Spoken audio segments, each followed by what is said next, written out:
ఇవాళ నిజమైన జర్నలిస్టులకు అండగా, వాళ్ళకి రక్షణగా ఉంటాను. దొంగ వ్యవహారాలు చేసి ముసుగు లోపడ అవినీతికి పాల్పడే వాళ్ళ భరతం పట్టడానికి కూడా ఏ మాత్రం వెనుకపోయేటువంటి ఇది లేదు. తప్పకుండా డీల్ చేయాల్సిందే. Definitely the journalist cooperative society is facing several charges of misuse of power. అరే, జీవితాలను అంకితం చేసిన జర్నలిస్టులను మీరు హెరాస్ చేస్తుంటే చూసి ఊరుకుంటామా? మా సమకాలీకులు వాళ్ళతో పాటు మేము పనిచేసినాము.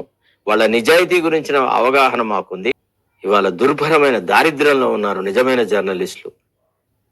అట్లాంటి వాళ్ళకు రక్షణ కావాలి. ఇవాళ ఉద్యోగ భద్రత కావాలా, వెల్ఫేర్ జరగాల, జర్నలిస్టులకి మెడికల్ ఫెసిలిటీస్ ప్రొవైడ్ చేయాలా, సరసమైన ధరలకు వాళ్ళకు తిండి దినుసులు ఇట్లాంటి అన్ని ఇవ్వాలా.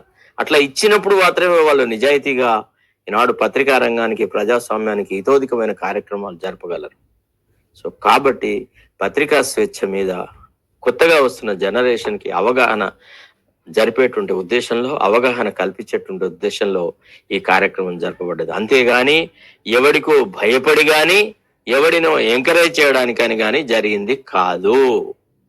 ఈ కార్యక్రమం యొక్క మూల ఉద్దేశము పత్రికలు తమ బాధ్యతను విస్మరించకుండా నిజాయితీగా తమ బాధ్యతలు నిర్వహించాలి.